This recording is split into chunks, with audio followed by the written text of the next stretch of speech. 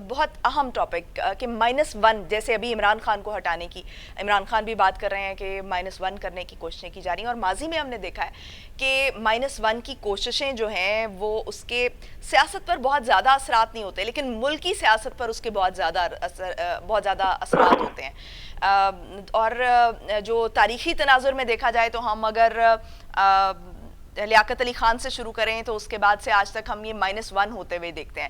کیا آپ سمجھتے ہیں کہ جو یہ بار بار ایک ہی طرح کی چیزیں امپلیمنٹ کرنا، کیا آپ سمجھتے ہیں کہ کیا ہم تاریخ سے سبق نہیں سیکھتے، یا پھر تاریخی واقعات کے تناظر میں ہم صحیح انالیسس کرنے کے قابل نہیں ہیں، جس کی بنیاد پر ہم بار بار ایک ہی طرف جاتے ہیں، ایک ہی طریقے کی طرف جاتے ہیں؟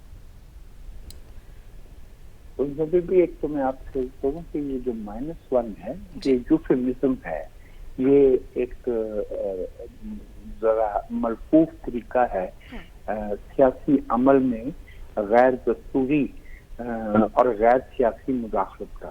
تو آپ نے لیاقت علی خان صاحب کا نام لیا جی، انہیں -1 کیا گیا تھا، مجیب الرحمان کو -1 کیا گیا تھا، سروردی کو کیا گیا، بھٹو صاحب کو کیا گیا، بے نظیر بھٹو کو کیا گیا، نواز شریف صاحب کو کیا گیا۔ تو اس سے جو نتائج برآمد ہوئے ہیں وہ سب کے سامنے ہیں، ملک کی معاشی حالت سب کے سامنے ہے، ملک کا انتظامی حالت سب کے سامنے ہے، سیاسی ساکھ، عالمی ساکھ سب جو ہے وہ زمین پہ جا گرے ہیں۔ تو میں تو اس بات کے حق میں نہیں ہوں کہ عمران خان صاحب یا کسی کو بھی جو ہے وہ مائنس کرنے کی کوشش کی جائے، سیاست کو اپنا آرگینک نامیاتی طریقے سے آگے بڑھنے دینا چاہیے، and let the people of the country decide whatever their decision is۔ عوام کی جو اجتماعی وزڈم ہوتی ہے، کلیکٹیو وزڈم ہوتی ہے، وہ کبھی غلط نہیں ہوتی، بھلے میری یا آپ کی رائے میں ان سے اتفاق نہ بھی پایا جائے، still it is the prerogative or right of the people of the country choose their leadership۔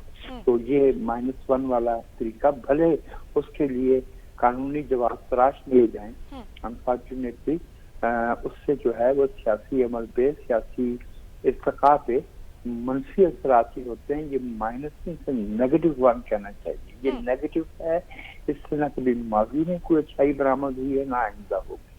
جی، اور اگر اس کو نواز شریف کے کیس کے تناظر میں دیکھا جائے تو آج بھی وہ پارٹی کے قائد ہیں اور تمام فیصلے وہی بیٹھ کر کر رہے ہیں، اگرچہ ان کو -1 کرنے کی سیاست سے نااہل کیا گیا، لیکن اس کے باوجود ہم دیکھ رہے ہیں کہ ملک کے فیصلے ہو رہے ہیں یا پارٹی کے جو فیصلے ہو رہے ہیں وہ وہیں سے ہو رہے ہیں۔ تو پھر -1 کا فائدہ کیا ہوا کہ جب اس کے اثرات جب نہیں آئیں گے، اس کے آپ کی بات ٹھیک ہے کہ جمہوریت پر اس کے اثرات ہیں، اس کے ملکی سیاست پر اثرات ہیں، لیکن اصل مقصد ہوتا ہے کہ پارٹی سے ہی اس کو نکال دیا جائے۔ ایکچولی تو اس کو پارٹی سے نکالنا مقصد ہوتا ہے، وہ پارٹی کے فیصلے نہ کریں یا فیصلے جو ہے وہ وہاں سے نہ آئے، لیکن پھر مقصد جب پورا نہیں ہوتا تو پھر اس آپشن کی طرف کیوں جایا جاتا ہے؟ جی، آپ پارٹی سے نکالنے کی بات کرتے ہیں، بھیا یہاں دنیا سے نکال دیا گیا ہے، یا بھٹو صاحب کو، بے نظیر کو، سروردی کو، لیاقت علی خان صاحب کو، یہاں آدھا ملک جو ہے نا وہ توڑ دیا گیا۔ بات کسی کو سیاست سے نکالنے یا رکھنے کی نہیں ہے، بات جو بنیادی ہے وہ وسائل کی تقسیم پہ اجارے کی ہے، وہ فیصلہ سازی پہ اختیار کی ہے۔ تو اس میں ایک فریق جو ہے وہ دیدہ ہے، تو اس کو جو سب برا بھلا کہتے ہیں، وہ سیاسی سوچتے ہیں، ان میں سے بھی بہت ہی کم، میں معذرت سے اور تکلیف سے یہ بات کرتا ہوں کہ ہماری سیاسی جو لیڈرشپ ہے اس میں بہت کم ایسے ہیں جو قومی سیاست کا ویژن رکھتے ہیں یا قوم کے مستقبل کے بارے میں سوچتے ہیں۔ بیشتر تو مقامی سطح پہ اپنے حلقوں میں، اپنے قصبوں میں، اپنے شہروں میں اپنی اسی طرح کی اجارہ داری، منوپلی اور عوام کی زندگیوں کے اختیار کی خواہش میں سیاست میں آتے ہیں، جو قومی سطح پہ کوئی اور کر رہا ہوتا تو وہ نیچرل، ان کا کولیبوریشن، ان کا نیچرل ہے۔ مسئلہ کسی کو مائنس کرنے کا نہیں ہے، مسئلہ اس ملک کے عوام کو ان کا اقتدار واپس لینے کا ہے جو ان سے بہت پہلے چھین لیا گیا تھا اور کبھی واپس نہیں ملا، کبھی واپس نہیں ملا۔ صحیح۔ تو وجہ جب ایک تو یہ کہ اس کے لیے پریکٹیکلی عوام میں شعور ہونا چاہیے، دوسرا یہ کہ کہیں نہ کہیں آپ نے اختیارات کی تقسیم کے حوالے سے بات کی، تو اختیارات ہمیشہ چھینے جاتے ہیں، کیونکہ جو اقتدار میں ہوتا ہے یا جو طاقت کا محور ہوتا ہے، طاقت کبھی بھی خود سے اپنی ڈسٹریبیوشن نہیں کرتی، اپنی پاورز ڈسٹریبیوٹ نہیں کرتی. یہ طاقت کا اصول رہا ہے، پرنسپل رہا ہے. تو طاقت سے آپ کو اپنی ایک طاقت بنانی پڑتی ہے اور طاقت کو چھیننا پڑتا ہے، مطلب وہ اختیارات چھیننا پڑتے ہیں. تو کیا آپ سمجھتے ہیں کہ جو ہمارے سیاستدان ہیں ان کی یہ انٹینشنز کہ ہم ان سے اختیارات لیں، یہ انٹینشنز ان کی درست ہیں، رائٹ سمت میں ہیں، وہ چاہتے ہیں کہ عوام تک یہ منتقل ہوں؟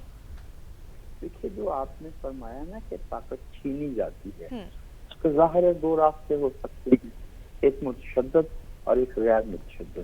ہم خوش قسمت ہیں کہ ہمارے ملک کے بانی جو تھے وہ کانسٹیٹیوشنلسٹ تھے. یہ ملک ہم نے ٹیبل پہ بیٹھ کے حاصل کیا تھا، اور اس ملک میں 4 مارشل لاؤں سے جو عوام کو نجات دلائی گئی ہے وہ نیگوسیشن سے، سیاسی طریقوں سے، غیر متشدد طریقے سے بنائی گئی ہے. میں تاریخ کا معمولی طالب علم ہوں، اور میں نے سیاست میں تشدد سے بہتری برآمد ہوتے کہیں نہیں دیکھی. تشدد جو ہے وہ صرف فردر تشدد کو بریڈ کرتا ہے، اور ایک جو گروہ let's call it for want of a better word, one clique or group of rogues is replaced by another. ایک گنڈوں کا گروپ جاتا ہے اس کی جگہ پہ تشدد. میں آپ تو نہیں کریں گے نا، ہمیں تو بندوق نہیں اٹھانا آتی، تو ہم تو منہ سے بات کر سکتے ہیں، دلی دے سکتے ہیں، دستور کا حوالہ دے سکتے ہیں، تاریخ کا حوالہ دے سکتے ہیں. یہ جو بندوق والا معاملہ ہے یہ ہمارے ملک میں نہ ہونا چاہیے، اور نہ اس کے لیے اس کی خواہش کرنی چاہیے. میرے خیال میں جو فریقین ہیں، اسٹیک ہولڈرز ہیں، انہیں یہ دیکھنا چاہیے کہ ہمارا ملک 40 برس پہلے کہاں تھا، 50 برس پہلے کہاں تھا، 30 برس پہلے کہاں تھا، اور ہمارے ساتھ ہم سے پیچھے سے آنے والے ممالک جو ہے وہ کہاں پہنچ گئے ہیں. آفٹر 1970 دنیا بھر میں جو معیشت ہے وہ اس نے جو رفتار اختیار کی ہے اس میں ہم روز بروز پیچھے جا رہے ہیں. تو is it viable, is it workable, can we expect better quality of life for our people? کیا ہم ان کی بنیادی ضروریات اس معیشت کے ساتھ پوری کر سکتے ہیں؟ انفارچونیٹلی ایسا نہیں ہے. تو میرے خیال میں جو وائلنس کا راستہ ہے، جو سڑکوں پہ آنے کا اور لڑائی جھگڑے کا راستہ ہے، اس کی بجائے ٹیبل پہ بیٹھ کے اس پہ غور کرنا چاہیے کہ ہم ویئر وی وینٹ رانگ، ہم کیسے واپسی کا راستہ تیار کر سکتے ہیں. ہمارے ساتھ میں انڈیا بیٹھا ہے 91 میں، ان کی معیشت کی جو حالت تھی، ایون 98 میں ان کی جو حالت تھی، آج وہ دنیا کی 5ویں یا 6ٹھی بڑی معیشت ہے. حالانکہ ان کی آبادی ہم سے بہت زیادہ ہے، لیکن کوئی جو بھی ہماری آبادی بھی تو کم نہیں ہے نا. 23 کروڑ تو ہم بھی ہیں، دنیا میں 5ویں نمبر پہ تو ہم بھی ہیں. تو اگر وہ ہم سے آبادی میں زیادہ ہیں، رقبے میں زیادہ ہیں، تو کم از کم تناسب تو باقی رہنا چاہیے نا ہمارے اور ان کے معیشت کے حجم میں، ہمارے اور ان کے جو ہے وہ گروتھ ریٹ میں، ہمارے اور ان کے عوام کی تعلیم میں، خاندگی شرح میں، انفینٹ موٹیلٹی ریٹ میں، میٹرنل موٹیلٹی ریٹ میں. کہیں تو ہم جو ہے وہ برابر میں کھڑے ہوں نا. وے بیک ان 94 93 ہم لوگ ہیومن ڈیولپمنٹ انڈیکس آیا تو ہمارا اور انڈیا کا 1 نمبر کا فرق ہوتا تھا. اب وہ کہیں 124 سے 125 پہ پہنچ گئے ہیں، 137 سے، اور ہم 152 پہ پڑے ہیں. تو یہ باتیں میرے خیال میں ان لوگوں کو بھی سوچنی چاہیے کہ اگر یہ ملک جو ہے کہ ہم سب کو جو ہے پال رہا ہے تو اس کو زندہ تو رہنے دیا جائے. تو وجاہت صاحب، کیا آپ سمجھتے ہیں کہ ٹیبل پر بیٹھ کر بات کرنے کی کوشش ابھی تک نہیں کی گئی ہے؟ کیونکہ ہم پریکٹیکلی تو یہ دیکھتے ہیں کہ جو مفادات ہیں، جو میوچل مفادات ہیں، چاہے وہ کوئی بھی پارٹی ہو، تو وہ مفادات کی طرف کھڑے ہوتے ہیں، وہ ٹیبل ٹاک پہ عوام کے مسائل کے لیے کبھی نہیں آتے. درست ہے. اس وقت بھی جہاں کہیں بھی کوئی بھی کوشش ہو رہی ہے، وہ جو لین دین کی باتیں جو دکاندار اور پراپرٹی ڈیلر کیا کرتے ہیں کہ آپ ہمیں یہ فائدہ دے دیں تو ہم آپ کو یہ فائدہ دے دیں، نواز شریف صاحب کو اس طرح سے واپس لانے کی کوشش کی جا رہی ہے. Are we willing to accept کہ ہم نے غلط کیا تھا 2017 میں؟ ہم نے جو ہے وہ میمو گیٹ